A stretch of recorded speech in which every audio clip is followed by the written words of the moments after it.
ఈరోజు వాక్య ధ్యానానికి దేవుడు ఇచ్చిన వాక్య భాగము యోహాను సువార్త 13వ అధ్యాయము 1 నుండి 17 వరకు. ఇప్పుడే మనం చదువుకున్నాం. యేసుక్రీస్తు యొక్క చివరి గడియలు ఇవి. ఆయన యొక్క చివరి రాత్రి. ఇంకొక 15 గంటల్లోగా యేసు ప్రభువు సిలువలో మరణించబోతున్నాడు. ఆయన యొక్క చివరి పస్కా పండుగ. ఆ రోజు పస్కా పండుగ సాయంత్రం. పస్కా పండుగ అంటే ఇశ్రాయేలు ప్రజలు ఐగుప్తు దేశం నుండి విడుదల పొందిన ఆ రాత్రిని జ్ఞాపకం చేసుకోవడానికి దేవుడు వారికి ఏర్పాటు చేసి ఇచ్చిన ఒక జ్ఞాపకార్థ పండుగ పస్కా పండుగ. ఆ పస్కా పండుగలో పస్కా భోజనము వెరీ ఇంపార్టెంట్. ఆ రోజు సాయంత్రం శిష్యులు అడిగారు, అయ్యా పస్కా భోజనాన్ని మనం ఎక్కడ సిద్ధం చేసుకోవాలని చెప్పి యేసుక్రీస్తు సూచించిన మేరకు ఒక మేడ గదిని పస్కా విందు కొరకు సిద్ధం చేశారు. అక్కడ అన్ని సిద్ధంగా ఉంది. భోజనానికి, పస్కా భోజనానికి సమస్తము సిద్ధంగా ఉంది. ఆ మేడ గది అన్ని విధాలుగా ఏర్పాటు చేయబడింది. ఇప్పుడు యేసుక్రీస్తును ఆయన యొక్క శిష్యులను బేతనియా నుండి బయలుదేరి ఆ దుమ్ము మురికి ఉన్న ఆ వీధుల గుండా వాళ్ళు నడిచి వచ్చి మేడ గదిలోనికి చేరుతున్నారు. బాగా గమనించండి, అన్ని సిద్ధంగా ఉంది. ఇప్పుడు భోజనానికి అన్ని సిద్ధంగా ఉంది. కానీ ఇప్పుడు ఒక పని జరగవలసి ఉంది. అదేమిటంటే కాళ్ళు కడగాలి. శిష్యుల యొక్క పాదాలు కడగాలి. ఎందుకంటే పస్కా భోజనం చేయబోతున్నారు. వాళ్ళందరూ కూర్చునే విధానము ఒకరి కాలు ఇంకొకరికి కనబడే విధంగా ఉంటుంది. సో భోజనానికి వెళ్లే ముందు లేక భోజనం చేయక ముందు, ఇంకా చెప్పాలంటే ఆ మేడ గదిలోనికి ప్రవేశించక ముందే ఆ గుమ్మం దగ్గరనే కాళ్ళు కడుక్కోవడానికి, కాళ్ళు కడగడానికి ఏర్పాటు చేయబడి ఉంటుంది. అక్కడ ఒక బేసిన్ ఉంది, నీళ్లు ఉంది, టవల్ ఉంది, అంతా సిద్ధంగా ఉంది. కానీ కడగడానికి అక్కడ ఒక దాసుడు లేదు, ఒక పని మనిషి లేదు. పాదములు కడిగే, కాళ్ళు కడిగే ఒక ఆచారం వారికి ఉంది. అది వారి సాంప్రదాయం. అతిథికి వారిచ్చే గౌరవం, తన ఇంటికి వచ్చే అతిథికి వారిచ్చే గౌరవాన్ని సూచిస్తుంది, మర్యాదను సూచిస్తుంది పాదాలు కడగడం. ఎందుకంటే ఆ రోజుల్లో వీధుల్లో చాలా దుర్భరంగా ఉంటుంది, మురికిగా ఉంటుంది. వాళ్ళు ఆల్రెడీ స్నానం చేశారు, కానీ వాళ్ళు నడిచి వచ్చిన దారిలో వాళ్ళ పాదాలన్నీ కూడా మురికి అంటుకొని ఉంటుంది. సో భోజనానికి వెళ్లే ముందు వాళ్ళు కాళ్ళు కడుక్కోవాలి. ఆ కాళ్ళు ఒకరు కడగాలి. ఎవరు కడగాలి? ఒక దాసుడు కడగాలి, ఒక బానిస కడగాలి. కానీ అక్కడ వీళ్ళ కాళ్ళు కడిగేదానికి, పాదాలు శుభ్రం చేయడానికి ఒక బానిస లేదు. అది మామూలుగా యూదులు చేయరు. ఆ పనిని యూదులు చేయరు. ఎందుకంటే పాదాలు కడిగే పని చాలా హీనమైన అవమానకరమైన పని. అది ఆ పనిని సాధారణంగా యూదులు కాని, ఇజ్రాయేలు ప్రజలు కాని అన్యుల బానిసల చేత చేయిస్తారు ఆ పని. కానీ ఆ రోజు అక్కడ ఏ బానిస లేదు. బానిస లేకపోయినప్పటికీ, ఒక దాసుడు లేకపోయినప్పటికీ ఏం చేయాలంటే అక్కడ ఉన్న వాళ్ళు ఎవరో ఆ పని చెయ్యాలి.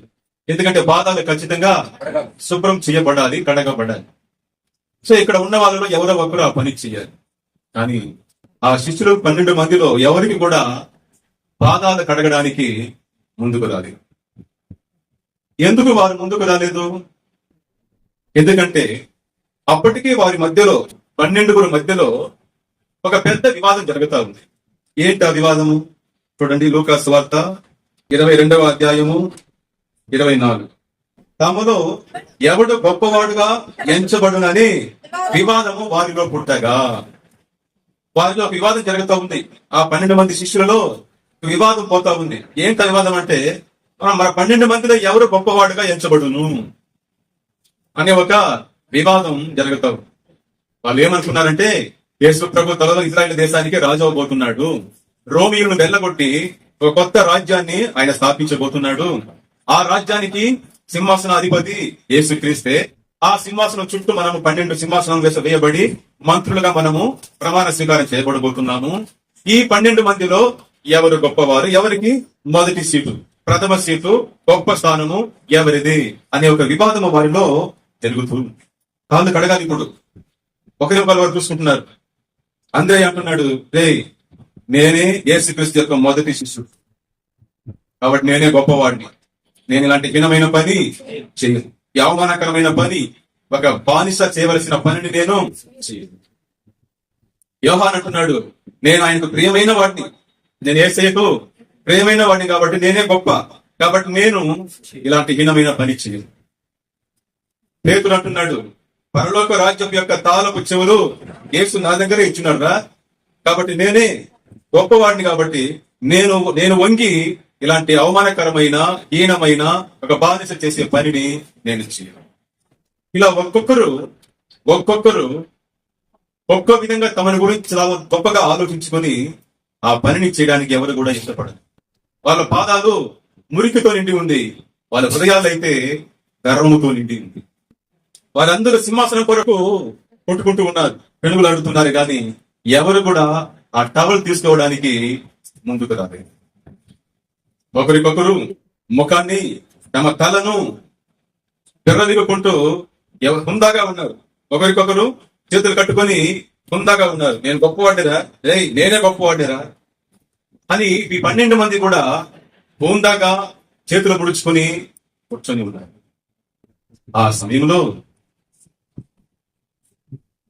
ఆ 12 మందిని స్తంభింపచేసే, ఎక్కడికక్కడ వారిని స్తంభింపచేసే, ఇంతవరకు వారి జీవితంలో ఎక్కడ వినని, ఎప్పుడు వినని, చూడని ఒక కార్యము వారి కళ్ళ ముందు ఇప్పుడు జరుగుతూ ఉంది. అది వాళ్ళకు మాత్రమే కాదు, మనందరికీ కూడా అది ఆశ్చర్యాన్ని, విస్మయాన్ని కలిగించే ఒక కార్యం. ప్రభువు, బోధకుడు అని పిలువబడే వారి యొక్క యేసుక్రీస్తు లేచాడు. వాక్యం అంటుంది, యేసుక్రీస్తు భోజన పంక్తిలో నుండి లేచి బాగా గమనించండి, తన పై వస్త్రము అవతల పెట్టేశాడు. బ్రదర్, సిస్టర్, తన పై వస్త్రాన్ని, తాను వేసుకున్న పై వస్త్రాన్ని, ఈ రోజు భాషలో చెప్పాలంటే తాను వేసుకున్న కోటును ఎత్తి తీసి అవతల పెట్టేసి, ఒక దాసుడు ధరించవలసిన, ఒక బానిస వేసుకునే ఆ టవల్ను ఆ టవల్ను ఎత్తుకున్నాడు, తన నడుముకు కట్టుకుని ఒక బానిసలా నిలబడి. ఒకసారి ఆ దృశ్యాన్ని మీ కళ్ళ ముందు పెట్టి చూడండి, గుండెలు విరిగిపోతుంది. ఏ యూదుడు కూడా చేయడానికి ఇష్టపడని ఆ పనిని దాసులు కూడా, బానిసులు కూడా చేయడానికి కష్టపడి ఆ పనిని చేయడానికి సర్వలోకనాథుడు, ఆకాశాన్ని భూమిని సృష్టించిన వాడు, సర్వాధికారి, రాజులకు రాజు, ప్రభువులకు ప్రభు అని పిలువబడే యేసుక్రీస్తు చేయడానికి లేచి నిలబడ్డాడు. టవలెత్తి నడుము కట్టుకొని ఒక బానిసలాగా, ఒక పని మనిషిలాగా, ఇంటి పని మనిషిలాగా నిలబడి ఉన్నాడు. మనందరము సిలువను చూసి అలవాటైపోయింది, కానీ యేసయ్య టవల్ని ఈ రోజు మనం చూడబోతున్నాం. తన నడుము కట్టుకొని ఉన్న యేసుక్రీస్తు యొక్క తువాలు, ఇంగ్లీష్ లో టవల్ అంటారు, తెలుగులో తువాలు అంటారు. ఆ టవల్ ఎత్తి యేసు నడుము కట్టుకుని నిలబడి ఉన్నాడు. కట్టుకొని అక్కడ బేసిన్ ఉంది, దాన్ని తీసుకొని మగ్గులో నీళ్లు ఎత్తుకొని ఆయన వెళ్లి యూదా కూర్చొని ఉన్నాడు. మొట్టమొదటిగా ఆయన కడిగింది యూదా కాళ్ళే అని నేను అనుకుంటాను. యూదా ఇస్కరియోతు దగ్గరికి వెళ్ళాడు, అతని యొక్క మురికి కాళ్ళనెత్తి ఆ బేసిన్ లో పెట్టాడు. మగ్గుల నుండి నీళ్లు పోసి ఆ మురికంతా శుభ్రంగా కడిగాడు. మళ్ళా ఇంకో కాలు పెట్టాడు, ఆ కాలును శుభ్రంగా కడిగాడు. తల మోకాల వరకు వంగి వాళ్ళ పాదాల దగ్గరకు తన తలను ఉంచి, ఈ దృశ్యాన్ని అలాగే చూడండి, వాళ్ళ పాదాల వరకు యేసు ప్రభు తన తలను వంచి వాళ్ళ కాళ్ళు, యూదా కాళ్ళను శుభ్రంగా కడిగి తన యొక్క నడుము కట్టుకొని ఉన్న టవల్తో తుడిచాడు. తుడిచేసి ఆ మురికి నీళ్ళు ఎత్తుకుని పోయేసి పక్కన ఒక పాత్రలో పోసేసి మరలా ఇంకో దగ్గరకు వచ్చాడు. వచ్చి అతని 2 కాళ్ళు ఎత్తి పెట్టి నీళ్లు పోసి మురికి కాళ్ళంతా శుభ్రంగా కడిగి, ఆ తర్వాత టవల్తో దాన్ని తుడిచి మరలా నీళ్ళు ఎత్తుకుని పోయేసి ఒక పాత్రలో, ప్రత్యేకమైన పాత్రలో పోసేసి తిరిగి వచ్చి ఇంకొక శిష్యుని కాళ్ళు కడుగుతున్నాడు. ఈ విధంగా 12 మంది శిష్యుల కాళ్ళను యేసు ప్రభు కడిగాడు. నేను ఎప్పుడు ఈ చోటికి వచ్చినప్పుడల్లా నా కళ్ళలో కన్నీళ్లు కారిపోతున్నాను. సిలువకు వెళ్లే ముందే ఆ సిలువలో యేసు ప్రభు యొక్క కార్యమును ధ్యానించేటప్పుడు నేను ఏడుస్తూ ఉంటాను. కానీ అంతకు ముందే ఈ చోటికి వచ్చినప్పుడు ఆ దృశ్యాన్ని నా కళ్ళ ముందు చూస్తాను. యేసు ప్రభు ఒక బానిసలాగా, ఒక పని మనిషిలాగా వాళ్ళ పాదాల వరకు, శిష్యుల యొక్క పాదాల వరకు వంగి వారికి సేవ చేస్తున్న ఆ దృశ్యాన్ని చూస్తే, దాన్ని ధ్యానిస్తే మన హృదయాలు వెలిగిపోతుంది. కళ్ళల్లో తనంతట తానుగా కన్నీళ్లు పారుతుంది. అందరికి అడిగి శుభ్రం చేసేసి యేసు ప్రభు మాట అన్నాడు. ఏమన్నాడు ఆయన చూడండి, నేను మీకు చేసిన పని మీకు తెలిసినదా? హల్లెలూయా. నేను మీకు చేసిన పని మీకు అర్థమయ్యిందా? మీకు అర్థమయ్యిందా? నన్ను మీరు ప్రభువా అని పిలుస్తున్నారు, బోధకుడా అని పిలుస్తున్నారు. నిజమే, నేను మీకు ప్రభువును కాబట్టి, బోధకుడు కాబట్టి మీరు అలా పిలవడము సమంజసమే. సో ప్రభువును బోధకుడునైనా నేనే ప్రభువును బోధకుడునైనా నేనే నా తల వంచి మోకాళ్ళ వరకు వంగి మీ పాదాల వరకు నా తలను వంచి మీ పాదాలు కడిగినప్పుడు మీరును ఒకరినొకరు, ఒకరి పాదాలు ఒకరు కడుగుకోండి. హల్లెలూయా. ఒకరి పాదాలు ఒకరు కడుగుకొనుడి. నేను మీకు చేసిన ప్రకారం మీరును చేయబడనని మీకు మాదిరిగా ఇలాగ ఉంచితిని. వారందరూ సిగ్గుతో కాల్చబడ్డారు. వారికి ఏమీ అర్థం కావడం లేదు. మన ముందు ఏం జరుగుతా ఉంది. వారు నిద్రపోయారు, అలాగే స్తంభించిపోయారు. యేసు ప్రభు బోధకుడు వాళ్ళ పాదాల వరకు తలను ఉంచి వారికి సేవ చేశారు. ఆయన చెప్తున్న సత్యం ఏమిటి? ఒకరికొకరు సేవ చేస్తారు. యేసు ప్రభు వాళ్ళ కాళ్ళను కడగడము వాళ్ళ పాదాల్లో ఉన్న మురికిని మాత్రము తీసివేయడానికి కాదు, వాళ్ళ హృదయంలో ఉన్న గర్వాన్ని తీసివేయడానికి. నేను గొప్ప, ఈ తలంపు ఉంటే మీరు ఎవరికి సేవ చేయలేరు. నాకు సేవ చేయాలంటే మీలో ఇలాంటి గర్వపు తలంపు ఉండకూడదు. ప్రభువు బోధకుడు నేనే వంకి మీ కొరకు సేవ చేసినప్పుడు మీరు ఒకరికొకరు సేవ చేసినారు. సేవ చేసుకునే మనస్తత్వం మనకు ఉండాలి. ఇతరులకు సేవ చేసే మనస్తత్వం ఉండాలి మనకు. మనందరం కూడా గొప్ప గొప్ప పనులు చేయడానికి ఇష్టపడతాము. కానీ తక్కువగా ఎంచబడే పనిని, శుభ్రం చేసే పనిని, క్లీన్ చేసే పనిని ఎవరు కూడా చేయడానికి ఇష్టపడరు.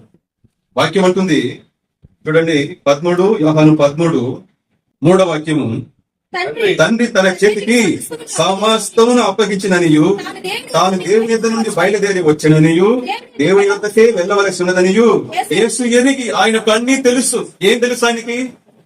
తండ్రి అయిన దేవుడు ఆయన చేతికి సమస్తాన్ని అప్పగించి ఉన్నాడు. అంటే ఆయనకి ఏది ఇష్టమో అది చేయొచ్చు. యేసు క్రీస్తు ఏది ఇష్టమో అది చేసుకునే అధికారము ఆయనకు ఉన్నది. ఆయన ఏదైనా చేయొచ్చు, చేసి ఉండొచ్చు. ఆయన చెప్పి ఉండొచ్చును, ఏ పేతురు నీకెందుకురా ఇలాంటి పెక్కి, నీకెందుకు ఇలాంటి మనస్సు? చేపలు పట్టేవాడు నువ్వు చేపలు పట్టేవాడివి. వీళ్ళందరూ కూడా యేసు ప్రభు యొక్క శిష్యులు ఎక్కువ మంది గలిలయ ప్రాంతానికి చెందిన వారు. గలిలయ ప్రాంతం అంటే నాగరికత లేని ఒక ప్రాంతంగా ఆ రోజు ముద్రించబడింది, ఎంచబడింది. అక్కడ ఉన్న ప్రజలు నాగరికత లేని వాళ్ళు శుభ్రంగా ఉండరు, అందరు చేపలు పట్టేవారు, వారి దగ్గర పోతే దుర్వాసన కొడుతుంది అనే ఒక ఆలోచనతో ఆ రోజులో ఉన్న ఉన్నత సమాజానికి చెందిన జనులు ఈ గలిలయ ప్రాంత వాసులను ఏం చేశారంటే పక్కకు పెట్టారు, అంటరాని వాళ్ళుగా దూరంగా పెట్టారు. అలాంటి వాళ్ళు ఇప్పుడు వచ్చి తాము గొప్పగా ఊహించుకుని ఏం చేస్తున్నారు? ఆ పనిని చేయడానికి ఇష్టపడకుండా మనసులో గర్వపడుతున్నారు. యేసే చేతికి సమస్తం అప్పగించబడింది. ఆయన అనుకుంటుంటే, రే పేతురు, రే చేయరా పని, చేయరా, రే లబ్బయ్యి, రే దద్ది చేసే పని చేయరా అని శిష్యులకు ఆయన ఆజ్ఞాపించుండవచ్చు, వారి దగ్గర చేయించుండవచ్చు. కానీ యేసు ప్రభు సేవ చేసుకోవడానికి రాలేదు, సేవ చేయడానికి వచ్చాడు. హల్లెలూయా. ఆయన చెప్పాడు మార్కు సువార్త 10వ అధ్యాయంలో 45వ వాక్యం, మనుష్య కుమారుడు పరిచారము చేయించుకున్నట్టుకు రాలేదు గాని పరిచారము చేయుటకును అనేకులకు ప్రతిగా విమోచన క్రయధనముగా తన ప్రాణము ఇచ్చుటకు వచ్చిన నేను. అయ్యా, నేను వచ్చింది పరిచర్య చేసుకోవడానికి కాదు, పరిచర్య చేయడానికి. యేసు ప్రభు యొక్క స్థానము ఏ స్థానం అంటే ఆయన ఎంతో ఉన్నతుడు, ఆయన ఎంతో గొప్పవాడు. అలాంటి గొప్పవాడు తన శిష్యులు కూడా చేయడానికి ఇష్టపడని హీనమైన అవమానకరమైన పనిని యేసు చేస్తున్నాడు. ఆమేన్. ఆయన దగ్గర సమస్త అధికారం ఉండి కూడా ఆ పని చేస్తాడు. అంత దీన మనసు ఆయన. నేను ప్రభువునన్న గర్వం ఆయనలో లేదు. నేను మీకంతా బోధకుడనన్న గర్వం ఆయనలో లేదు. వారికి పని మనిషిలాగా వెళ్లి వాళ్ళ కాళ్ళు కడుగుతున్నాడంటే దీన మనసు యొక్క ప్రతి రూపాన్ని మనం ఇక్కడ అట్నే చూస్తున్నాం. వాక్యం అంటుంది, యేసు ప్రభువుకు కలిగిన ఇదే మనసు మీరు కలిగి ఉండండి. క్రీస్తునకున్న ఇదే మనసు మీరు కలిగి ఉండండి. ఫిలిప్పీయులకు 2వ అధ్యాయంలో ఆ సత్యం మనకు పట్ట బయలై ఉంది. ఫిలిప్పీయులకు 2వ అధ్యాయము 5వ వాక్యం నుండి, క్రీస్తు యేసునకు కలిగిన ఈ మనసు మీరు కలిగి ఉండండి. ఈ అనుకువ ఈ దీన మనసును మీరు కలిగి ఉండండి. ఆయన దేవుని స్వరూపము కలిగిన వాడై ఉండి దేవునితో సమానంగా ఉండుట విడిచిపెట్టకూడని భాగ్యమని ఎంచుకోవలేదు గాని మనుషుల పోలికగా పుట్టి దాసుని స్వరూపం ధరించుకొని తన్ను తానే రిక్తునిగా చేసుకునేను. తన్ను తానే రిక్తునిగా అంటే అర్థం ఏమిటి? తనను తాను ఏమీ లేనివాడుగా, ఆయన అన్ని ఉన్నవాడు, అన్ని అయినవాడు. కానీ ఆయన తనను తాను ఏమనుకున్నాడంట? రిక్తునిగా చేసుకునేను, తనను ఏమీ లేనివాడిగా చేసుకునేను. అదే దీన మనసు అంటే, అనుకువ అంటే మన గురించి తక్కువగా ఆలోచించడం కాదు. మన గురించి మనము తక్కువగా ఆలోచించడం కాదు, మన గురించి అసలే ఆలోచించకుండా ఉండడము. అర్థమవుతుంది మీకు? దీన మనసు అంటే, అనుకువ అంటే మన గురించి మనం తక్కువగా ఆలోచించడం కాదమ్మా. అమ్మా, తక్కువగా ఆలోచించడం కాదు, మన గురించి అసలే ఆలోచించకపోవడమే. రిక్తునిగా చేసుకున్నాడు, ఏమీ లేనివాడుగా చేసుకున్నాడు. చాలా మందిలో దీన మనసు ఉంటుంది. ఎందుకంటే వాళ్ళు పేదరికంలో ఉంటారు, చదువు ఉండదు, పేదరికంగా ఉంటారు, ఆర్థికంగా బలవంతులుగా ఉండరు, సమాజంలో తక్కువ జాతిని ఎంచబడతారు. కాబట్టి వాళ్ళు దీన మనసు ఉంటుంది. అది కాదు నిజమైన దీన మనసు అంటే. అన్ని కలిగి ఉండి ఉన్నత స్థానంలో నుండి దేవునికి సమానమైన స్థానంలో ఉండి యేసు ప్రభు ఆయన ఐశ్వర్యవంతుడై ఉండి మీ కొరకు దరిద్రుడాయను, రిక్తుడాయను. అదే దీన మనస్సు అంటే. ఆ దీన మనస్సు యొక్క ప్రతిరూపంగా ఆయన ఉన్నాడు కనుకనే ఏ మాత్రం సంకోచించకుండా, సిగ్గుపడకుండా, గౌరవం చూడకుండా ఏం చేస్తున్నాడు? తన శిష్యుల పాదాలను, మురికి పాదాలను ఆయన కడుగుతున్నాడు. ఒక కూతురు అంటుంది వాళ్ళ తల్లితో, అమ్మా నువ్వు నాకు ఏ పనైనా చెప్పమ్మా చేస్తాను, ఈ అంట్లతో మీ పని మాత్రము నాకు పెట్టదు. ఎందుకంటే ఆ మురికి, ఆ ఇంగిలి తట్టలు చూస్తే, ఆ ప్లేట్లు చూస్తే, అందులో ఉన్న ఆ వేస్ట్ అన్ని చూస్తే నాకు అసహ్యం వేస్తుంది. కాబట్టి నువ్వు నాకు ఏ పనైనా చెప్పు చేస్తాను, కానీ అంటున్న పని మాత్రము నాకు చెప్పను. ఆ తండ్రి చెప్పాడు ఆమెతో, అమ్మా క్లీన్ చేసే పని ఈ లోకములో గొప్ప పని. యేసు ప్రభు శిష్యుల యొక్క పాదాలు కడిగాడు, మురికి పాదాలు కడిగినాడు. గుర్తుపెట్టుకో, ఈ లోకము సేవ చేయడానికి చాలా తక్కువగా భావిస్తుంది. సేవ అంటే ఏమిటి? ఈ లోకంలో ఊడ్చడము, క్లీన్ చేయడము, సో ఇలాంటి పని కొరకు సేవ చేసే వారిని, ఆ సేవ చేయాలంటే వారు ఈ లోకంలో తక్కువ వారిగా ఉండాలి. చదువు లేని వారిని, ఆర్థికంగా బీదలను, అలాంటి వారిని ఆ పనికి నియమిస్తుంది కదా. అల్పమైన పనుల కోసము ఈ లోకం ఎవరిని నియమిస్తుంది? బీద వారిని నియమిస్తుంది, చదువు లేని వారిని నియమిస్తుంది, ఆర్థికంగా బలం లేని వారిని, బలహీన వర్గాలు చెందిన వారిని నియమిస్తుంది. ఎందుకంటే ఇలాంటి వారే ఇలాంటి అల్పమైన పనులకు యోగ్యులు అని చెప్పి ఆ లోకపు యొక్క తలంపును యేసు ప్రభు బద్దలు కొట్టాడు. ఆ తలంపును యేసు ఆలోచనను, లోకపు యొక్క ఆలోచనను యేసు క్రీస్తు బద్దలు కొట్టాడు, తిప్పి కొట్టాడు. ఈ లోకము ఎవరైతే సేవ చేసుకుంటున్నారో వారిని గుర్తిస్తుంది. పరలోకం అయితే ఎవరు సేవ చేస్తున్నారో వారిని గుర్తిస్తుంది. ఈ లోకం అడుగుతుంది, ఏమయ్యా నీ కింద ఎంతమంది సేవ చేస్తున్నారని. కానీ పరలోకం అడుగుతుంది, ఏమయ్యా నువ్వు ఎంతమందికి సేవ చేస్తున్నావు? ఆమేన్. ఎంతమందికి సేవ చేస్తున్నావు అని అడుగుతుంది. కొద్ది రోజుల క్రితము నేను చర్చికి వచ్చాను. సరిగ్గా అదే సమయానికి థామస్ గారు కూడా వచ్చాడు. వచ్చి చెట్ల కండి నీళ్లు పట్టాడు. ఆ తర్వాత చీపురు కట్ట తీసుకొని సంఘాన్ని, మందిరాన్ని ఊడ్చి క్లీన్ చేశాడు. అదేవిధంగా బయటకు వెళ్లి ఆ వాకిల్ని కూడా ఏం చేశాడు? చీపురు కట్టతో ఊడ్చాడు, వంగి ఊడ్చాడు. ఆ రోజు నేను చాలా సంతోషపడ్డాను. ఆమేన్. మన సంఘంలో అందరికన్నా వయసులో పెద్దవాడిని నేను భావిస్తున్నాను. కానీ అలాంటి అతను ఏ మాత్రము సంకోచించకుండా, సిగ్గుపడకుండా ఏం చేశాడు? చీపురు కట్ట తీసుకొని సంఘాన్ని ఊడ్చి క్లీన్ చేశాడు. సేవ. దీన్ని ఏమంటారు? సేవ అంటారు. చాలా మంది వాళ్ళు తిన్న తట్టను కూడా తీరండి. వారు తిన్న తట్టను కూడా ఎత్తి పక్కన పెట్టరు. వారు తిన్న తర్వాత ఆ తట్ట చుట్టూ రాళ్ళు ఉంటుంది, మెతుకులు, దాన్ని కూడా ఎత్తి, ఆ వేస్ట్ కూడా ఎత్తి ఏం తట్టలు వీరు తట్ట ఎత్తి పెట్టరు.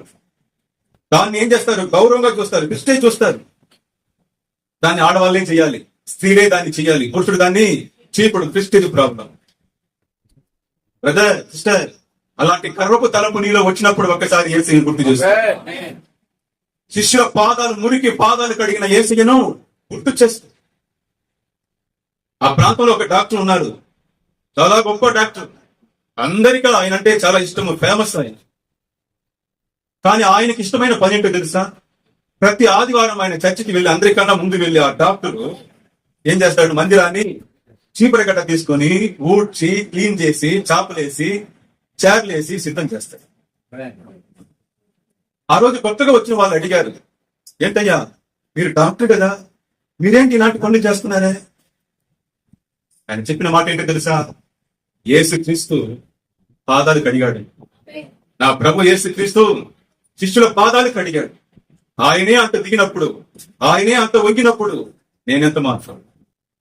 ఈ సేవను పరలోకం గుర్తిస్తుంది. మనందరము వాటికి మైక్ పట్టుకొని ప్రశ్న చేసేలాంటి ఇలాంటి గొప్ప గొప్ప పనులు ఇతరుల ముందు ఆ గొప్పగా ఎంచబడే పనులు చేయడానికి ఇష్టపడతారు. కానీ అల్పమైన పనులు చేయడానికి మనం ఇష్టపడం. చాలా మంది ఇష్టపడరు. కేవలం మనందరూ వచ్చే పురుషులు ఆనంద సహకార సహవాసానికి అందరూ వచ్చాం. మందిరం తెరిస్తే మొత్తము దుమ్ముగా ఉంది, చెత్త చెదారం పడి ఉంది. మనం ఒక 12 మంది ఉన్నాం అనుకోండి. చీపురు కట్టడం అంటే దానికి ఎవరు ముందుకు వస్తారు? వాళ్ళే క్రీస్తు మనస్సు కలిగిన. ఆమేన్. ఎవరు ముందుకు వస్తారు? చీపురు కట్ట తీసుకోవడానికి ఏ చేతులు ముందుకు వస్తుందో ఆ చేతులే యేసయ్య టవల్ ధరించిన హృదయం. యేసయ్య టవల్ ఎత్తుకోవడానికి సిద్ధంగా ఉన్నావా? ఆ మాట గమనించండి. యేసు ప్రభు తన పై వస్త్రాన్ని తీసి అవతల పెట్టేశాడు. అవతల తన ప్రభువు బోధపడిన విషయాన్ని తీసి అవతల పెట్టేసి అక్కడ మురికి పాదాలు ఉంది కడగడానికి ఏం చేశాడు? సిద్ధమయ్యాడు. ఆ టవల్ ఎక్కి ధరించుకున్నాడు. బానిస వేసుకుని ఆ టవల్ ఎక్కి ధరించుకున్నాడు. దీన మనసును ధరించుకున్నాడు. వారికి సేవ చేశాడు. సేవ చేయడం గొప్ప విషయము. ఇంతకుముందు కూడా చెప్పాను, నేను వాక్యం ప్రసంగిస్తున్నాను. దీనికి ఎంత విలువ ఉందో అదే విధంగానే ఈ మందిరాన్ని క్లీన్ చేసి దాన్ని శుభ్రం చేసే మన సోదరుడు కూడా పరలోకంలో అదే విలువ ఉంది. ఏ మాత్రం మారదు. ఆయన దృష్టిలో చెప్పాలంటే, ఆయన దృష్టిలో దీనికన్నా కూడా ఇదే గొప్ప పని. సేవ చేయడం అని ఈ పని గొప్ప పని. అంటే మనుషులు అల్పంగా చూసే పనులను గొప్పగా ఇచ్చుకొని దిగుతారే, వంగుతారే. మీ తలను వంచడానికి మీరు సిద్ధంగా ఉన్నారా? సేవ చేయడానికి లేక ముందాగా నిలబడి చూస్తా ఉన్నారా? యేసు క్రీస్తు కలిగిన ఈ దీన మనస్సును మనందరము కలిగి ఉంటాం. ఒకసారి టైమ్స్ ఆఫ్ ఇండియా అనే నేషనల్ న్యూస్ పేపర్ అది. ఆ న్యూస్ పేపర్ కు ఎడిటర్ గా ఉన్న చీఫ్ ఎడిటర్ మదర్ తెరెసాను చూడడానికి వచ్చాడు. మదర్ తెరెసా ఏమను తెలుసా మీకు? ఈ లోకంలో ఎంతో మంది అనాథులకు, దిక్కులేని వారికి, రోగస్తులకు సేవ చేసిన ఓ గొప్ప మాతృ హృదయం కలిగిన తల్లి ఆమె. ఆమె ఇంటర్వ్యూ చేయడానికి చాలా రోజులుగా ప్రయత్నం చేశాడు. ఒకనొక రోజు మదర్ తెరెసా టైం ఇచ్చింది. వచ్చి కూర్చొని ఇంటర్వ్యూ తీస్తూ ఉన్నారు. ఉన్నట్టుండి హఠాత్తుగా వాకిలి ముందు ఒక ఆటో వచ్చి నిలబడింది. ఆ ఆటోలో నుండి ఒక కుష్ఠరోగిని దింపుతున్నారు. కాళ్ళు చేతులంతా కుష్ఠరోగం. ఆ పుండ్ల నుండి రసి కారుతా ఉంది, రక్తం కారుతా ఉంది. చూడడానికే అసహ్యం, దుర్వాసన పడతా ఉంది. ఆటోను చూడగానే, ఆ వ్యక్తిని చూడగానే ఆమె మదర్ తెరెసా పరిగెత్తుకుని వెళ్ళింది, ఇంటిని వదిలేసి పరిగెత్తుకుని వెళ్ళింది. వెళ్ళి ఆ వ్యక్తిని అట్టే తన ఒడిలో పడుకోబెట్టుకునింది. ఆ రక్తము, ఆ సీము, ఆ రసి అంతా కూడా డ్రెస్సింగ్ చేసి క్లీన్ చేసి తీసుకుని వెళ్ళి బెడ్ లో పడుకోబెట్టి ఇంటర్వ్యూకి వచ్చింది. ఆ ఇంటర్వ్యూ చేసే ఆ చీఫ్ ఎడిటర్ ఆశ్చర్యంగా అడిగాడు, ఏంటమ్మా నువ్వు నాకు ఇచ్చిందే సమయము చాలా తక్కువ, ఆ సమయాన్ని కూడా వేస్ట్ చేసావు కదా. ఏమి చాలా మంది నర్సులు ఉన్నారు కదా, అక్కడ చాలా మంది నర్సులు ఉన్నారు కదా, కన్యస్సులు ఉన్నారు కదా, వాళ్ళు చెప్పొచ్చు, వాళ్ళకి వచ్చేయరా, నువ్వే వచ్చేయాలనా? అని మదర్ తెరెసా అన్నారు, బ్రదర్ నేను యేసయ్యకి సేవ చేశాను. హల్లెలూయా. నేను యేసయ్యకు సేవ చేశాను. అక్కడ వచ్చింది కుష్ఠరోగి కాదు, నా యేసు వచ్చాడు. నా యేసు వచ్చున్నాడు. యేసయ్య వస్తే నేనే ముందుకు పెడతాను సేవ చేయడానికి. యేసయ్య అన్నాడు, ఈ లోకంలో అల్పులైన వారికి మీరు ఏం చేశారో అది నాకే చేసినట్టు. అల్పులైన వారికి మీరు ఏం చేశారో అది నాకే చేసినట్టు. ఇలా సేవ చేసే మనస్తత్వం మనకు ఉండాలి. మనం పెద్ద పెద్ద పనులు చేస్తాము, కానీ అల్పమైన పనులు ఎవరు ముందుకు వస్తారు? అన్నం తిన్న తర్వాత, భోజనం అయిన తర్వాత ఈ మందిరాన్ని క్లీన్ చేయడానికి ఏ చేతులైతే చీపురు కట్ట తీయడానికి ముందుకు వస్తుందో ఆ చేతులే యేసయ్య చేతులు. అది యేసయ్య చేతులే. అది యేసయ్య టవల్ కట్టుకున్న నడుము. అది ఏ నడుము టవల్ కట్టుకొని, ఆ బానిస టవల్ కట్టుకొని వంగుతుందో అది యేసయ్య నడుము, అది యేసయ్య చేతులు, అది యేసయ్య తల. సో సేవ చేయడానికి మీరు సిద్ధంగా ఉన్నారా?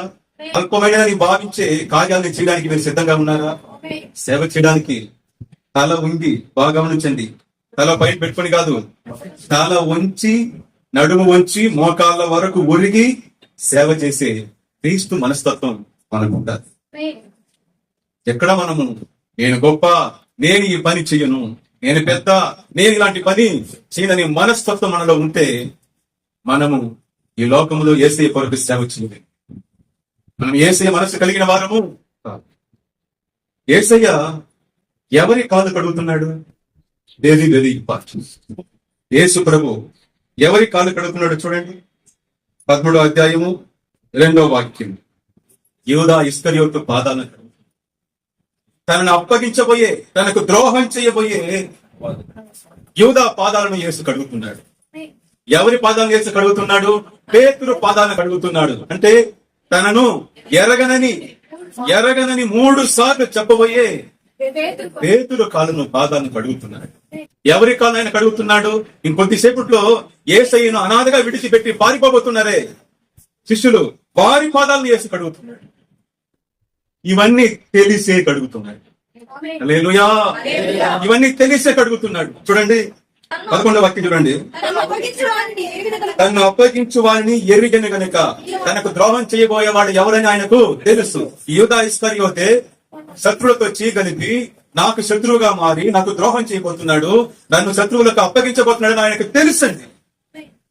తెలిసే వెళ్ళి యూదా పాదాలు కడుగుతున్నాడు. హల్లెలూయా.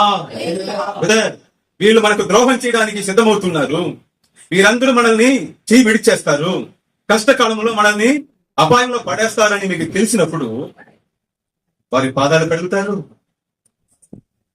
వారి పాదాల మీద మంచి నీళ్లు పోసి కడుగుతారా? బాగా వేడిగా ఉన్న ఉడుకు నీళ్లు పోసి ఆ కాళ్ళలో పనికి రాకుండా చేస్తాం. ఏమరా ద్రోహి, అన్ని అప్పగించబోతున్నావు నువ్వు, ఇంకా ఈ కాళ్ళు నీకు పనికి రాకుండా, ఇంకా ఈ పాదాలు పెట్టుకుని నువ్వు నడవకూడదు, ఇది ఉంటేనే కదా నాకు విరుద్ధంగా నువ్వు పని చేస్తావు, ఈ కాళ్ళు ఇంకా పనికి రాకూడదు అని చెప్పి ఏం చేస్తుంటాము? యూదా కాళ్ళ మీద బాగా కాసిన ఉడుకుని తెచ్చిపోయేసి కానీ యేసు మంచి నీళ్లు పోసి శుభ్రం చేస్తుంది, మురికిని శుభ్రం చేస్తుంది. అది యేసు, అది యేసు. ఆయన హృదయంలో చిరాకు లేదు, కోపం లేదు, ఆమె విసుగు లేదు. ఆయన హృదయం ప్రేమతో నిండి ఉంది. హల్లెలూయా. ఆయన హృదయం ప్రేమతో నిండి ఉంది. వాళ్ళ పాదాలు కడగడానికి ఏం కారణం? యేసు క్రీస్తు వాళ్ళ పాదాలు కడగడానికి కారణం ఏంటి? ఆయన ప్రేరేపించిన విషయం ఏమిటి? మొదటి వాక్యం అంటుంది, లోకంలో ఉన్న తన వారిని ప్రేమించి వారిని అంతమ వరకు ప్రేమించాడు. వారిని అంతము వరకు ప్రేమించాను. ఆ 12 మంది శిష్యులను అంతము వరకు ప్రేమించాను, అంటే పరిపూర్ణంగా ప్రేమించాను, అంటే ఎక్కువగా ప్రేమించిన వారిని. అందుకే వాళ్ళ ఎన్ని లోపాలు ఉన్నా కూడా ఆయన పట్టించుకోలేదు. వాళ్ళ ఎన్ని కొరతలు ఉన్నా వాళ్ళు పట్టించుకోలేదు. ఆయన ప్రేమ ఏం చేస్తుంది? పాపాన్ని కప్పుతుంది. ప్రేమ పాపాన్ని కప్పేస్తుంది. ఆయన హృదయము కోపంతో నిండి ఉండలేదు. ఆయన కోపంతో నిండి ఆ పని చేయలేదు బ్రదర్. ఆయన విసుగుతో పని చేయలేదు. ఆయన నిరాశతో పని చేయలేదు. ఆయన ఆ పనిని ప్రేమతో చేస్తున్నాడు. ప్రేమతో నిండిన హృదయంతో వాళ్ళ కాళ్ళు కడుగుతున్నాడు. వాళ్ళకి ఆయన అంతకుముందే చెప్పాడు ఏమని? నీ శత్రువులను ప్రేమించు, నీ శత్రువులను ప్రేమించుడు. ఆ సత్యాన్ని ఇప్పుడు అక్షరార్థంగా ఆయన ఏం చేస్తున్నాడు? వాళ్ళకి చేసి చూపిస్తుంది. యుధా, నువ్వు నాకు శత్రువుగా మారావు కదా, నన్ను కొంచెం శత్రువులకు అప్పగించబోతున్నావు కదా, నాకు ద్రోహం చేయబోతున్నావు కదా అని తెలిసి కూడా ఆయన పాదాలు కడుగుతున్నాడంటే ఏ హృదయం అంటే అది! ఏమి హృదయం, ఏం ప్రేమ! తాను చేస్తున్న ఆ పనికి, తాను చేస్తున్న ఆ సేవకు ప్రతిఫలం లేదని తెలిసి కూడా ఆయన సేవ చేస్తున్నాడండి. బ్రదర్, అర్థమవుతుందా మీకు? క్రైస్తవులారా, మీకు అర్థమవుతుందా? క్రీస్తును వెంబడించే వాళ్ళ అర్థమవుతుందా మీకు? తాను చేసే సేవకు ప్రతిఫలము లేదని తెలిసి కూడా ఆయన సేవ చేస్తున్నాడు వాళ్ళకి. ఆయన చేసిన ఈ సేవ, వాళ్ళ కారుని కడిగిన ఈ సేవ, ఆయన ప్రతిఫలము ఎటువంటి స్పందన ఇవ్వలేదు. ఒకడు అప్పగించాడు, ఇంకోటి ఎరగనన్నాడు, ఇంకా 10 మంది ఆయన వదిలేసి వెళ్ళిపోయినారు. ఆయన చేసిన ఈ సేవ ఎటువంటి ప్రతిఫలన ఆయనకి ఇవ్వలేదు. అయినప్పటికీ ఇవన్నీ జరుగుతాయని తెలిసినా కూడా కళ్ళు కడిగాడండి యేసు ప్రభు. బ్రదర్, సిస్టర్, మీరు చేస్తున్న ఒక సేవకు తగిన ప్రతిఫలం లేకపోయినా కూడా సరే, మనం ఏం చేయాలి? ప్రేమతో సేవ చేయాలి. ప్రేమతో సేవ చేయాలి. కొన్ని రోజుల క్రితము నేను చర్చికి బయలుదేరుతా ఉన్నాను. ఇంటి నుండి ఉన్నట్టుండి ఒక పెద్ద కేక వినిపించింది. బయటకు వచ్చి చూస్తే ఒక వ్యక్తి పడిపోయి ఉన్నాడు. అతని చుట్టూ జనం భూమిపడి ఉన్నారు. తర్వాత అతని లేపెట్టి అతనికి ఇడ్లీ ఇచ్చారు, తిన్నాడు. వాళ్ళందరూ అన్నం పెట్టేసి ఇడ్లీ పెట్టేసి వెళ్ళిపోయినారు. మళ్ళీ ఆయన పక్కన కూర్చొని నేను మాట్లాడాను. మీరు ఎవరండి, ఎక్కడి నుండి వచ్చారు, ఏ మీ పరిస్థితిని అడిగితే, ఎవరినో నమ్మి వచ్చాను, విజయవాడకు వచ్చానయ్యా, నన్ను మోసం చేశారు, తిరిగి ఇంటికి వెళ్ళాలి, నా దగ్గర డబ్బులు లేదు, నడిచి నడిచి నీరసించిపోయాను, ఆకలితో పడిపోయానని చెప్పారు. మీరు ఎక్కడికి వెళ్ళాలంటే, ఎక్కడో తమిళనాడు రాష్ట్రానికి చెందిన తిరుచి పక్కన ఏదో ఒక ఊరట, చాలా దూరం అని చెప్పాడు. మీరు ఎటు వెళ్తారయ్యా, మీరు ఎలా వెళ్తారు, డబ్బులు లేకనంటే, ఎట్నో నడిచి పోవాల్సిందే అని చాలా బాధపడ్డాడు, కన్నీళ్లు కాచి. సరే అని ఆయనకు 800 రూపాయలు ఇచ్చారు. 800 రూపాయలు ఇచ్చి, అయ్యా మీరు ఎక్కడ అడుక్కోవద్దు, ఎక్కడ మీరు ఎవరి దగ్గర అడుక్కోవద్దు, మీరు మధ్యాహ్నం భోజనం చేయండి, చేసి 2 గంటల వెళ్ళి ట్రైన్ ఎక్కి మీ ఇల్లు పోయి చేరండి, ఒక్క సహాయం మాత్రం నాకు చేయండి. మీరు వెళ్ళిన తర్వాత, మీ ఇల్లు చేరుకున్న తర్వాత నా నంబర్కు ఒక ఫోన్ చేసి నేను వచ్చి చేరానని ఆ మాట చెప్పండి, నాకు చాలు అని ఆయనకి డబ్బులు ఇచ్చి నంబర్ ఇచ్చి పంపించాను. నేను అది మర్చిపోయాను. చాలా రోజుల తర్వాత నాకు గుర్తు వచ్చింది, ఆ వ్యక్తి నాకు ఫోన్ ఇచ్చింది. కానీ నేను దాన్ని పాజిటివ్గా ఆలోచించాను. ఒకవేళ ఫోన్ నంబరు ఎక్కడైనా వదిలేశాడేమో, సరే పోని. ఒక పక్క మనసులో మోసపోయామేమో అని మనసులో ఒక పక్క ఆలోచన కలిగింది. మళ్ళీ కొద్ది రోజుల తర్వాత చర్చి కాడ ఉన్నాను. ఒక వ్యక్తి మురికి గుడ్డలతో చాలా నీరసించిపోయి చాలా బాధతో వచ్చాడు. చర్చి కాడనే వచ్చాడు. ఎవరేమని అడిగితే సేమ్ అదే కథ చెప్పాడు ఆ వ్యక్తి కూడా. ఇక్కడ నమ్మి వచ్చాను, మోసపోయాను, నన్ను వదిలేశాను, ఎటు వెళ్ళాలో తెలియక వచ్చానని చెప్పాడు. తర్వాత అతనికి కాన్పు పెట్టి ఓపెన్ చేసి 350 రూపాయలు తన చేతికి ఇచ్చాను. మన థామస్ వరకు ఫోన్ చేసి అతనికి ఒక మంచి లుంగి, షర్టు తీసుకుని వచ్చి ఇవ్వమని చెప్పాను. ఆయన తెచ్చి ఇచ్చాడు. నాది కొత్త చెప్పులు, ఆయన కాళ్ళలో పాప చెప్పులు కూడా లేదు, పాదాల్లో. నా కొత్త చెప్పులు తీసి ఇచ్చేసాను, మీరు వేసుకుని కొండని. ఆయనకి ఇదే మాట చెప్పాను, అయ్యా మీరు వెళ్ళి మీ ఇల్లు చేరిన తర్వాత నేను చేరాననేసి ఒక మాట చెప్పండి అయ్యా, నాకు అది చాలన్నా. 2 రోజులు అయింది, ఎటువంటి స్పందన లేదు.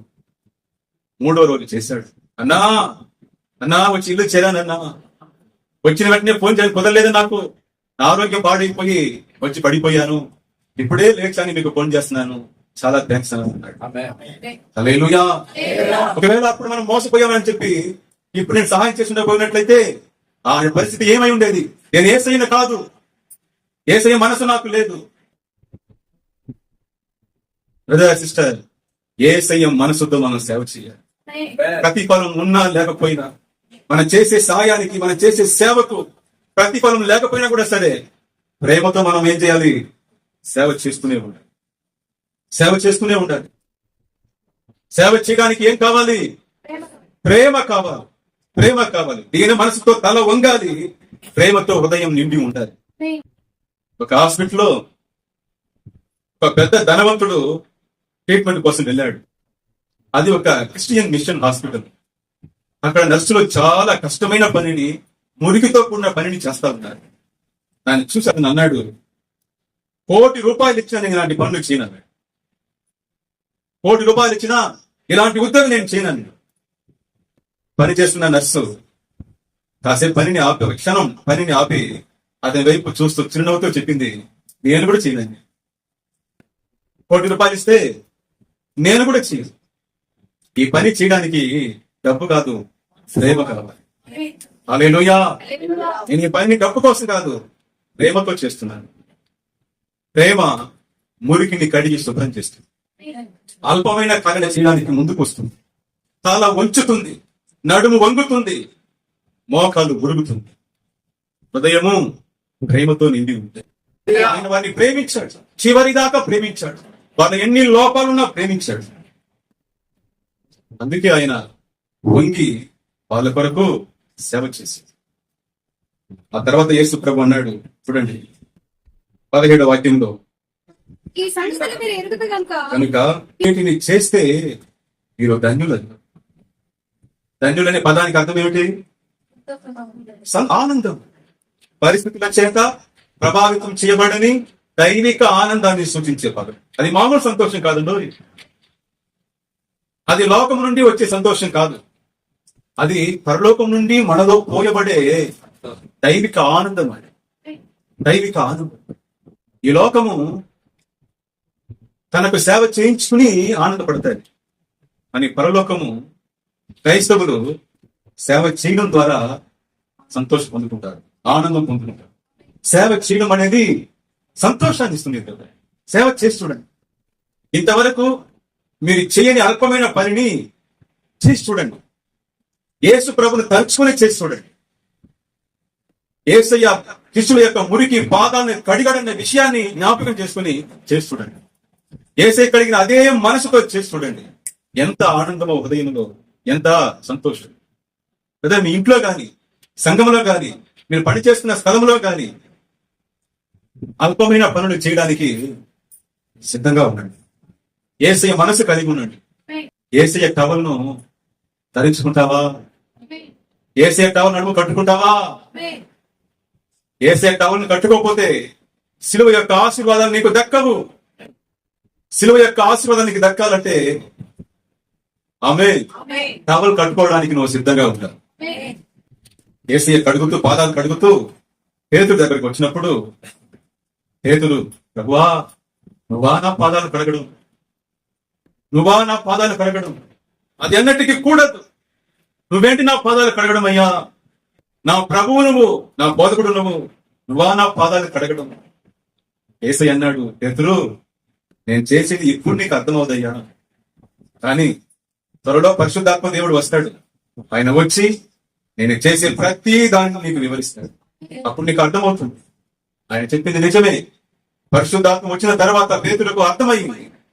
ఆ పేతురు రాశాడు తన పత్రికలో 1 పేతురు 5వ అధ్యాయము 5వ వాక్యం, చిన్నలారా మీరు పెద్దలకు లోబడి ఉండుడి, మీరందరూ ఎదుటి వాని ఎడల దీన మనస్సు అను వస్త్రము ధరించుకుని మిమ్మును అలంకరించుకొనుడి. ఆ రోజు గర్వంతో నిండి ఉన్నాడు పేతురు. యేసయ్య పాదాలు కడిగి, బాగా గమనించండి, యేసయ్య పేతురు పాదాలు కడిగి హృదయంలో ఉన్న గర్వాన్ని గుడి చేశాడు.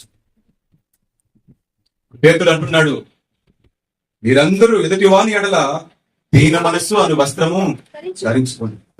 ఎందుకంటే దేవుడు అహంకారం ఎదిరించి దీనులకు కృప అనుగ్రహించును. దీనులకు కృప అనుగ్రహిస్తాడు. ఆయన అహంకారాన్ని ఎదిరిస్తాడు. గర్విష్ఠులకు ఆయన శత్రువు అవుతాడు, దీనులకు ఆయన స్నేహితుడు అవుతాడు. తల ఎత్తుకుని తిరిగే వాళ్ళని ఈ లోకం గౌరవిస్తుంది, తల వంచి సేవ చేసే వారిని పరలోకం గౌరవిస్తుంది. ఒకవేళ ఈ లోకము మెడలో ధరించుకొని ఉన్న సిలువను చూస్తుందేమో, కానీ పరలోకము నడుము కట్టుకొని ఉన్న తువ్వాలను చూస్తుంది, టవల్ను చూస్తుంది, సేవను చూస్తుంది. యేసు మనసును కలిగి మనం సేవ చేయాలి. ఇంట్లో కూడా చేయండి. ఎవరిని బిడ్డలారా, ఈ పని స్త్రీలకు చేయాలి, ఏ పని పురుషులకు చేయాలన్న భేదం లేదు. మనం ఎక్కువ మంది అల్పమైన పనులన్నింటినీ స్త్రీలకు ఇచ్చేస్తాం, మనం గొప్ప పనులే చేసి తృప్తి పడతాం. నేను మరలా చెప్తున్నాను, కనీసం మీరు తిన్న తట్టనైనా క్లీన్ చేయండి. యేసయ్యను తలుచుకొని క్లీన్ చేయండి. దీన మనసును అక్కడి నుండి, సేవా హృదయాన్ని అక్కడి నుండి ప్రారంభించండి. సేవా దృక్పథాన్ని మీ ఇంటి నుండి, కుటుంబం నుండి ప్రారంభించండి. అయ్యా, దేవునికి సేవ చేయడము చాలా గొప్ప ధన్యత. సేవ అనగానే మీరు ప్రసంగము, అద్భుతము, ఆశ్చర్యం అనుకోకండి. ఆయన మందిరానికి చిన్న చిన్న అల్పమైన పనులు చేయడం కూడా దేవుని దృష్టిలో గొప్ప విషయం. ఆఫ్రికా దేశంలో 11 సంవత్సరాలు నిండిన ఒక బాలిక ఉంది. ఆమె 11వ ఏటలోనే తల్లిని కోల్పోయింది. వాళ్ళ అమ్మ చనిపోయింది. ఆ తర్వాత 2 పిల్లలు ఉన్నారు. ఆ పిల్లలందరికీ తానే తల్లి అయిపోయింది. కుటుంబం మొత్తాన్ని చూసుకోవలసిన బాధ్యత ఆమె మీద పడింది. తన శక్తికి మించిన, వయసుకి మించిన బాధ్యతతో ఆమె నిరంతరము కష్టపడి తన ఆరోగ్యాన్ని పోగొట్టుకుంది.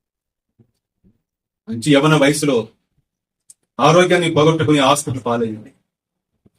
ఆమెను దర్శించడానికి ఒక ఉత్తమరాలైన ఒక క్రైస్తవ స్త్రీ వచ్చింది. వచ్చి ఆ పాపను చూసి, ఆ యవ్వన బాలికను చూసి అడిగింది, నువ్వు చర్చికి వెళ్తావా అని అడిగింది. నేను వెళ్ళనమ్మా, చర్చికి వెళ్ళను. ఎప్పుడైనా సండే స్కూల్కి పోయి ఉన్నావా? నేను ఎప్పుడు సండే స్కూల్కి పోలేదు. మరి రేపు చనిపోతే దేవునికి ఏం బదిలిస్తావు అని ఆమె అడిగినప్పుడు, ఆ పడకలో ఉన్న ఆ యవ్వన బిడ్డ తన మీద కప్పబడి ఉన్న ఆ తెల్లటి వస్త్రం నుండి తన చేతులు బయటికి తీసి, నా చేతులను చూపిస్తాను నా దేవుని, ఈ నా చేతులను నా దేవునికి చూపిస్తాను. ఆ కుటుంబం కోసం కష్టపడి నలిగిపోయిన ఈ చేతులను చూపిస్తాను. ఆమె చూడగానే ఆమె కళ్ళలో కన్నీరు. ఏంటి నీ చేతులు ఎలా ఉన్నావు?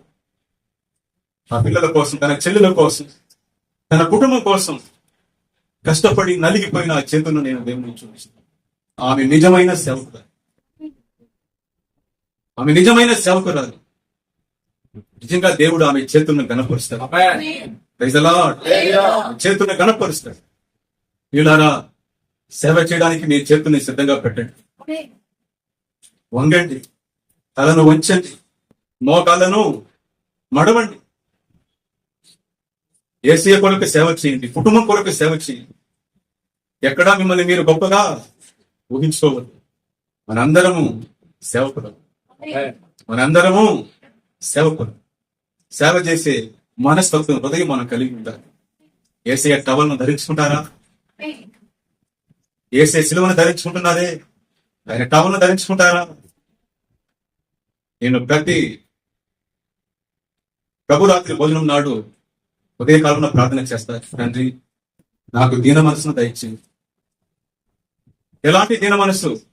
యేసు క్రీస్తు లాంటి దీన మనసును నాకు దయచేయి. యేసు ప్రభు చెప్పాడు మత్తయి సువార్త 11:28, 29, 30లో, నేను సాత్వికుడును, దీన మనసు గలవాడు. ఆమేన్. నేను ప్రార్థించినప్పుడు అడుగుతాను, ప్రభువా, యేసయ్య దీన మనసును నాకు దయచేయమని, యేసయ్య దీన మనసు నాకు దయచేయి అని చెప్పి ఇలా అంటాను. శిష్యుల యొక్క మురికి పాదాలను కడిగాడు యేసు ప్రభు. అలాంటి దీన మనసును నాకు దయచేయి. శిష్యుల యొక్క మురికి కాళ్ళను కడిగాడే, వాళ్ళ పాదాలు కడిగి శుభ్రం చేశాడే, వాళ్ళ పాదాల వరకు తన తలను వంచాడే, తన మోకాళ్ళతో ఉరిగాడే. ఆ దీన మనసును నాకు దయచేయి నాయన. ఎక్కడ కూడా నా జీవితంలో, నా క్రియల్లో, నా ప్రవర్తనలో, నడవడికల్లో తండ్రి గర్వపు వాసన, గర్వపు తలంపు కూడా ఉండలేకుండా నన్ను కాపాడును నాయన. నాకు దీన మనసును దయచేయి. పేతురు అన్నాడు, నా కాళ్ళు కడగవద్దయ్యా నువ్వని. యేసు చెప్పాడు, నీ కాళ్ళు కడగకపోతే, నీ పాదాలు కడుక్కోపోతే నీతో నాకు సంబంధం లేదు. నీతో నాకు సంబంధం లేదు. పాదాలు కడగబడాలి. అట్లయితే ప్రభువా, నా శరీరం మొత్తాన్ని కడిగి తల స్నానం చేసేసి ఆ నీళ్ళకి నా తల మీద పోసి నా తలను శుభ్రం చేయి, నా చేతులు శుభ్రం చేయి, నా శరీరం అంతా శుభ్రం చేసి యేసయ్య ఒక బ్రహ్మాండమైన మాట చెప్పాడు. పేతురు, నువ్వు ఇప్పుడే స్నానం చేశావు, మళ్ళా స్నానము అవసరం లేదు, పాదాలు కడుక్కుంటే చాలు. ఎప్పుడైతే మనం యేసు ప్రభువుని నమ్ముకొని పాపం కొరకు మనస్తాపడి పశ్చాత్తాపడి యేసే రక్షకుడిని నమ్మి బాప్తిసం తీసుకున్నాము, ఆ రోజు మనం స్నానం చేయొచ్చు, మనం పవిత్రులమయ్యా. బట్ అదే సమయంలో ఈ మురికి లోకంలో మనం పెరుగుతున్నాం కాబట్టి మనం అప్పుడప్పుడు పాదాలు పడుకోవాల్సి ఉంటుంది. పాదాల్లో ఉన్న మురికి, పాదాలు దేన్ని సూచిస్తుంది? మన నడవడికలు, మన ప్రవర్తనలు. మన నడవడికలను మనం ఏం చేయాలి? అప్పుడప్పుడు క్లీన్ చేసుకుంటూ మనము మన పరిశుభ్రతను కాపాడుకోవాలి. స్నానం చేసేసి మనం వస్తున్నప్పుడు ఎక్కడైనా మన కాళ్ళకు మురికి తగిలినప్పుడు ఏం చేస్తాం? వెంటనే కడుక్కుంటాం. లేకపోతే స్నానం చేసి ప్రయోజనం లేదు. యేసయ్యను నమ్ముకొని నువ్వు మురికిలో జీవిస్తూ ఉంటే ప్రయోజనం లేదు. నువ్వు పరిస్థితిలో ఇప్పుడు మనందరూ కూడా ఇప్పుడు ఎవరము? పరిశుద్ధులము, స్నానం చేయబడ్డాము, యేసయ్య రక్తముతో కడుగబడ్డాము. మనకు మరొకసారి బాప్తిసం అవసరం లేదు, మరోసారి యేసుక్రీస్తు యొక్క రక్తము అవసరం లేదు. అంటే మన స్నానం చేయబడ్డాను. ఇప్పుడు మనం కాళ్ళు కడుక్కోవాలి. ఆయన వాక్యం అనే నీళ్లతో మన కాళ్ళను పాదాలను కడిగి శుభ్రం చేసుకుంటూ ఉండాలి. అప్పుడే మనం చేసిన స్నానానికి విలువ ఉంటుంది. ఈరోజు దేవుడు అదే పని చేస్తాం. నేనే ఆయన యొక్క టవలు, ప్రైజ్ గాడ్, టవల్ ఎత్తుకుని ఈరోజు మన హృదయాన్ని ఆయన శుభ్రం చేస్తాడు. ఆ రోజు యేసు ప్రభు తన టవల్ ఎత్తుకుని పేతురు యొక్క హృదయంలో ఉన్న గర్వం అని, నేనే గొప్ప అని మురికిని చేశాడు. ఈ రోజు ఆయన అదే పని చేస్తాడు. నువ్వు పేతురువా, యూదా, ఇద్దరి పాదాలు యేసు ప్రభు కడిగాడు. యూదా పాదాలు కడిగాడు, పేతురు పాదాలు కడిగాడు. పేతురు శుభ్రం అయ్యాడు, క్లీన్ అయ్యాడు. యూదా శుభ్రం అవ్వలేదు, హృదయాన్ని మార్చుకోలేదు. అదిగో దిక్కులేని ఒక శవంగా వేలాడుతున్నాడు. వాక్యం అంటుంది, నడుము విరిగి పొట్ట పగిలి పేగులు బయటికి వచ్చి, ఎంత భయంకరమైన మరణం, ఎంత దుర్మార్గపు మరణం, ఎంత హేయమైన మరణం. కారణము యేసు ప్రభు తుడిచినప్పుడు వాడు తుడుచుకోలేదు. ఆయన తుడుస్తూ ఉన్నాడు, లోపల మనసులో నాకేం తొడవు, నేను నీ కోసం ప్లాన్ చేస్తున్నాను అని తన హృదయాన్ని కఠినపరుస్తున్నాడు. పేతురైతే తుడుమయ్యా, స్నానం చేయమయ్యా, యేసుని అనుమతించాడు. బ్రదర్, సిస్టర్, ఈ రోజు యేసు ప్రభువుని తుడవడానికి మీ ముందు వచ్చాడు, మీ ముందు తల ఉంచాడు.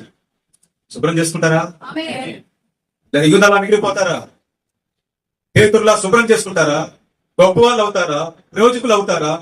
లేక యూదాలాగా నేను తుడుచుకోను, నా ప్రెస్టేజ్ నాకు కావాలి, నా గౌరవం నాకు కావాలి, నా పెద్దరిక్కు, నా గొప్పతనం నాకు కావాలి, నేను వంగను, నేను సేవ చేయను, పెద్ద పనులు కాబట్టి చేస్తాను, అల్పమైన పనులు నేను చేయనని యూదాలాగా తల విరుచుకొని ఉంటారు.